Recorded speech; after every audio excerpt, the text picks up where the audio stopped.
안녕하세요. 예수목장교회 이노윤 목사입니다. 오늘은 기독교 강요 1권 3장 사람들의 마음속에 하나님을 아는 지식이 자연적으로 심겨 있다는 제목입니다. 우리가 2장에서 하나님에 대한 지식과 또 인간에 대한 지식이 우리에게 올바른 경건을 만들어내고 그 경건은 자발적인 두려움과 사랑의 교제를 통해서 하나님의 모든 선한 것을 받아 누리게 되고 또 거기에 믿음이 더해져서 참 종교가 만들어지게 되고 또 그 참 종교는 참된 예배라는 그런 하나님을 영화롭게 하는 그 예배를 만들어낸다고 그렇게 말씀드렸습니다. 오늘 3장부터 5장까지가 구체적으로 일반 계시에 대한 부분입니다. 일반 계시로서 모든 사람에게 피조물과 사람과 국가 질서를 통해서 하나님을 알게 하십니다. 이것이 일반 계시물이라고 합니다.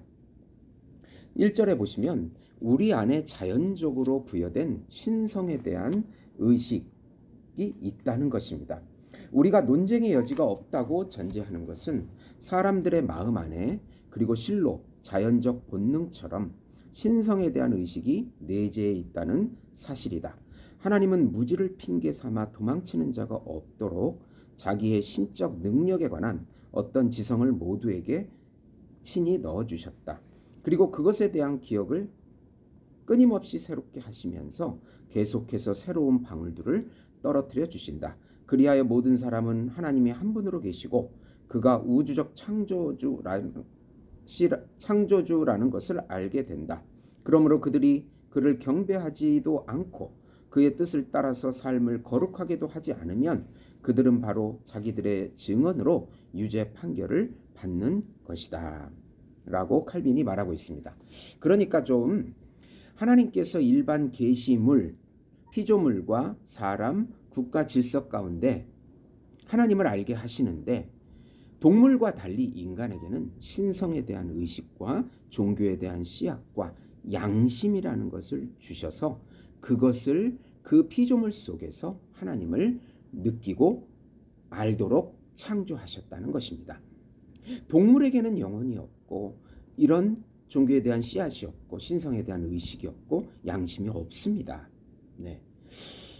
신성에 대한 의식과 종교의 씨앗은 하나님이 존재한다는 그 자체를 증명해주고 있고 양심이라고 하는 것은 하나님의 법을 증명해주고 있습니다. 모세가 율법을 받기 전에 양심의 법이 활동했습니다. 네. 그래서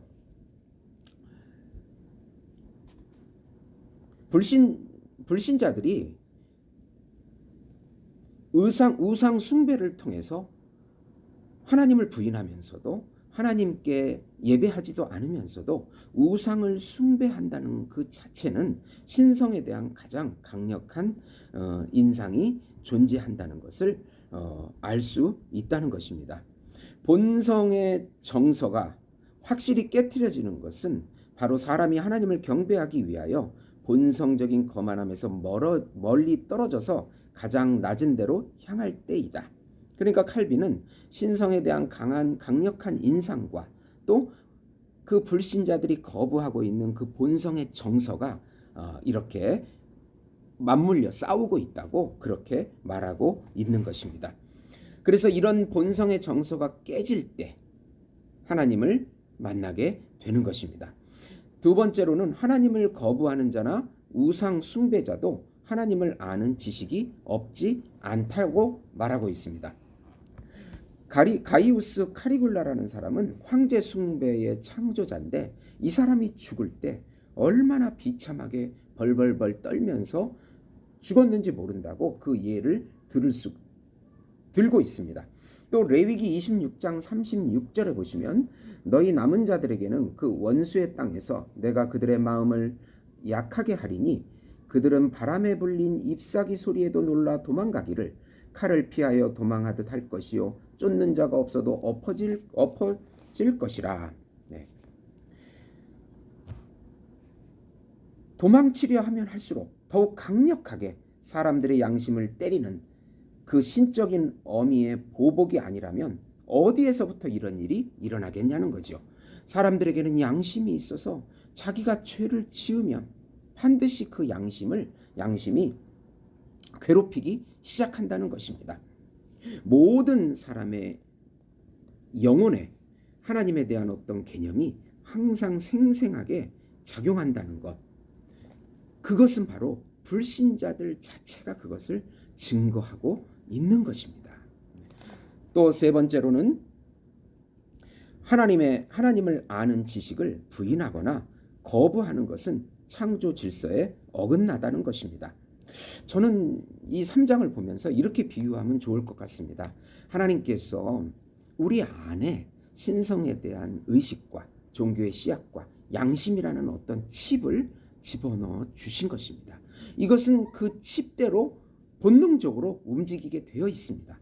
그러면 불신자들이 이러한 것이 칩이 들어 있음에도 불구하고 완고함과 또 고집스러움으로 그것을 거부할지라도 본능적으로는 그렇게 신이 있다는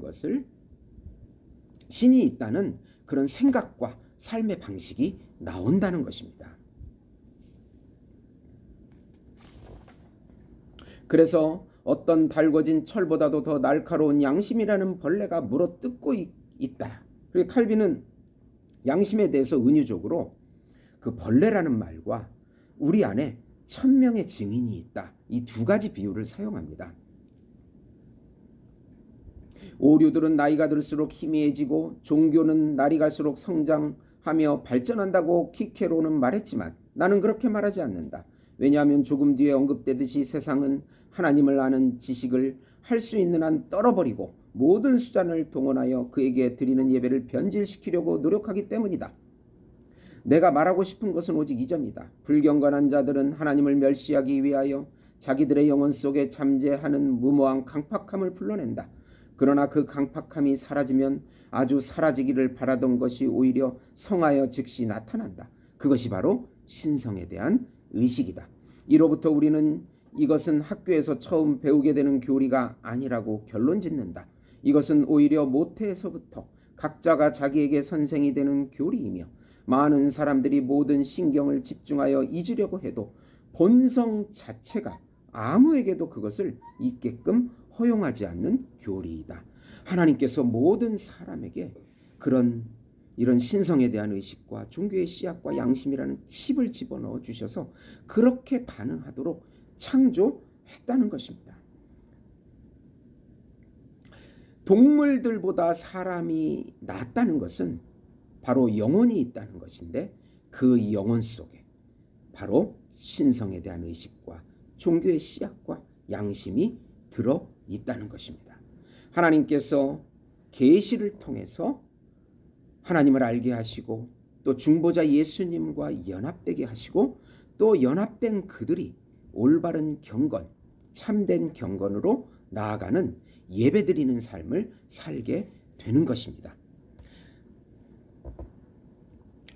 오늘 말씀을 요약해 보면 일반 계시로 모든 사람에게 피조물과 사람과 국가 질서를 통해서 하나님을 알게 하십니다. 일반 계시 자연 그 자체가 바로 신이 아니고 신을 알게끔 만들어 놓으셨다. 하나님의 신성이 들어있다. 그렇게 말씀하는 것이고 그것을 우리가 인식하는 도구로서 신성에 대한 의식과 종교에 대한 씨앗과 양심이 반응함으로 해서 하나님을 알게 된다는 것입니다. 자연신학 속에 모든 피조물 속에 하나님이 그 피조물이 하나님이라고 주장하는 것은 잘못된 것입니다. 그 피조물 속에 하나님을 알게끔 우리가 창조되었다고 주장하는 것이 올바른 지식이 되는 것입니다. 들어주셔서 감사합니다.